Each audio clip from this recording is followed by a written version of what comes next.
हम अक्सर सुनते हैं कि शूर्पणखा भगवान राम और लक्ष्मण की ओर आकर्षित थीं, लेकिन रामायण के कुछ संस्करणों के अनुसार इस आकर्षण के पीछे बदले की आग छिपी हुई थी।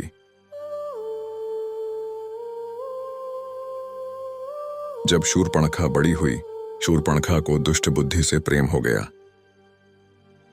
दुष्ट बुद्धि उस समय राक्षसों का राजा था। उन्होंने भागकर शादी कर ली।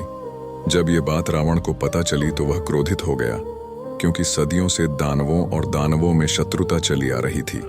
रावण ने दुष्ट बुद्धि के साम्राज्य पर आक्रमण कर उसका वध कर दिया। जब शूर्पणखा के पति की मृत्यु हो गई तो वह बहुत दुखी हुई और इसीलिए वह अपने भाई से नफरत करने लगी। कुछ समय बाद जब शूर्पणखा राम और लक्ष्मण से मिलती है तो वह राम से विवाह करने का प्रस्ताव करती है।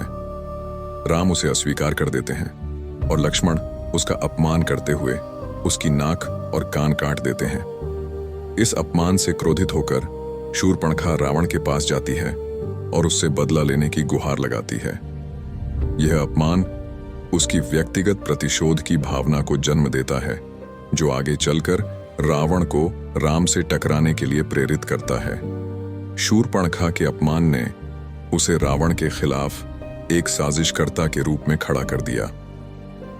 शूर्पणखा ने रावण को सीता का अपहरण करने के लिए उकसाया। उसने रावण को यह कहकर भड़काया कि सीता अत्यधिक सुंदर है और उसे रावण की पत्नी बनना चाहिए।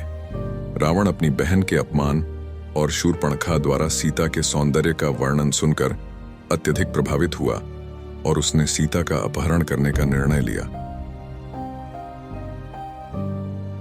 यह शूर्पणखा के उकसावे का परिणाम था, जिससे रावण ने यह घातक कदम उठाया जो अंततः उसकी मृत्यु का कारण बना।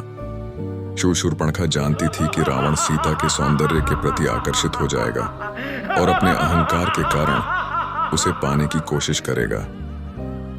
शूर्पणखा ने रावण के इस कमजोर पक्ष का फायदा उठाया और उसे ऐसी स्थिति में डाल दिया जहां से लौटने का कोई रास्ता नहीं था। शूर्पणखा का उद्देश्य रावण को सीधे मारने का नहीं था, बल्कि वह अपने पति की मौत का बदला लेना चाहती थी।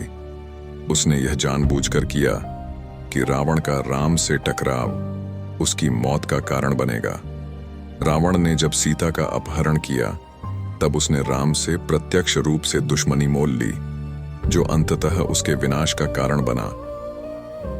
रामायण की कथा में शूर्पणखा का चरित्र यह दिखाता है कि कैसे किसी एक घटना का नतीजा कई जीवन बदल सकता है। शूर्पणखा के अपमान ने रावण के पतन की नींव रखी और यह बताता है कि अहंकार और अपमान की भावना कितनी विनाशकारी हो सकती है।